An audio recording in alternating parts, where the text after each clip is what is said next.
It's time for your business updates now. Cash-strapped consumers are hoping to withdraw some of their pension money while working. Won't be able to do so, it seems, until next year. Yeah, that's right. The National Treasury making that very clear. So what are the implications? Why this decision? Why now? eNCA business editor Devan Murugan joining us for more on this. Hello to you, Devan. So all to do with a decision made by the former finance minister that's going to have implications down the road. Exactly that. I mean, he said just about last month, sometime at the end of last month, that he will expedite rules around withdrawing your pension. So we start there, and that stirred some immense interest, with many assuming that they can cash out some of that pension money immediately. Not the case, really. You're going to have to wait for some time. Let's get some clarity now from Treasury Deputy Director General Ismail Momoniat. He joins us now. Momo, thanks indeed for joining us. Firstly, I mean, there was some confusion on whether pensions could now be partially withdrawn. Let's start there for clarity. Currently, as we understand it, the law does not allow anyone who is employed to withdraw a pension. Do I understand that? Yes, Devan, in the morning. The law and the aim is that on your retirement funds, you should save it until the day you retire. We don't really want to encourage you to withdraw your funds before the day you retire. And in fact, the biggest problem we face is that South Africans don't preserve their retirement savings. What happens is that currently, there is a loophole in the law where you can withdraw all your funds when you resign or you retrench before you retire.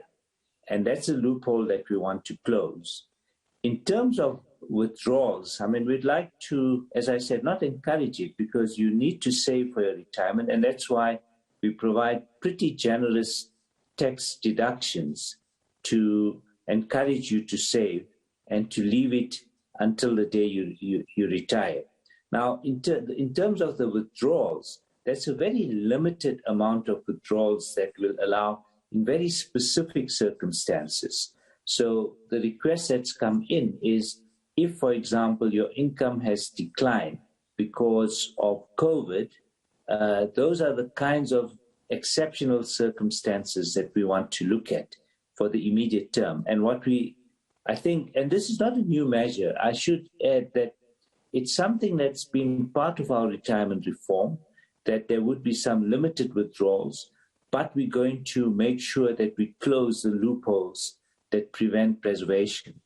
And so what we're looking at is more in the medium term, where we want to create a two-pot system so that, let's say, if you are putting aside 12% for your pension fund, we're going to gradually get you to put maybe an additional 1 or 2%, say 13% or 14% every month. And that will go into a second pot. So there'll be a second pot for 2, 3, or 4%. Those numbers we're still going to determine.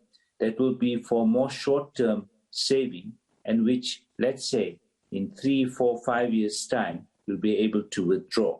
So, but your pot for your main pension, you will not be able to withdraw. Now, that's in the medium term, over 5 years to the next 30 years or so. The measure that I think most are focusing on is, will there be any urgent or immediate withdrawals? And I think what our statement does is just to clarify. Firstly, to enable, that will be in very exceptional circumstances. Secondly, it needs a change in the law before that's allowed. And that's why we say that we will have some legislation to put the entire change into the system by the time of MTBPS, and it will then be legislated by sometime next year. And that's the first time the law will enable withdrawals. It will still be up to your fund about the mechanics of how that's going to be done. And that's an important point, because we had this immediate sort of rush, something that you were guarding against when you spoke on this matter previously. So we've got to amend the laws around the access of that partial pension money. And as you say, more details coming up in the medium-term budget. Your point is that it has to have a legislative change, so it's not an overnight process. And as you point out, Deputy DG, the earliest that you could extract some of your pension money partially will only happen sometime next year, as I understand it. Yes, and I'm hoping that people are not all waiting for that day to withdraw. The idea is that they need to save. And bear in mind, Devin, that when you withdraw, we also have taxes on withdrawals, because when you've saved the money, you've received a tax deduction on contribution. There's been no tax on the growth in your pension fund, and you only get tax on exit. So, the way the system is designed, the tax is very low if you wait till your retirement. If you have a rush, there's a higher tax that you're going to pay. So our hope is that people will not rush to withdraw their funds. And I would like to point out that it will still be under exceptional circumstances. We haven't worked out the criteria, but you'll have to, for example, we could say you have to prove that there's a reduction in your income before you're allowed to get access. And you won't get access to all of it. It will be a very small part of it that you'll have access to. Why are you not allowing employees... for immediate access. Yeah, if I can, why are you not allowing employers in the government pension fund to partially withdraw money? I mean, they've been excluded, and Kasatu this morning is not happy. Why that decision? Well, I think that's precisely the point. Public servants like myself are fully employed. We haven't suffered a reduction in income under COVID. We continue to have job security. If we now allow those who are still getting their income to start withdrawing their pension funds, it goes against the very idea of saving for retirement. And we've all been allowed to have a tax deduction, as I said, to save. Now, if people assume that they can spend that money and not save, well, there won't be funds available for retirement. But that's a general picture.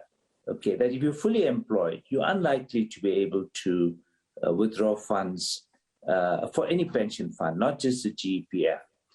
In terms of the GEPF, we must bear in mind the GEPF doesn't fall under the Pensions Funds Act.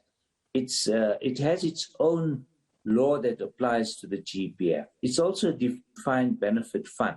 Okay, so what happens for that fund is that the GEPF will have to change its rules and so on. And for any of these funds, there could be serious liquidity problems if they're just going to allow withdrawals, which, as I said, not only go against the intention that you need to save for your retirement, but will also have problems on the amount of funds they'll have to invest. It will have long-term implications, and immediate liquidity problems could also be a new issue for it. We're going to have to leave it there because time is against us, but thanks very much indeed for those insights there, Deputy Director General at the Treasury, Ismail Momoniat.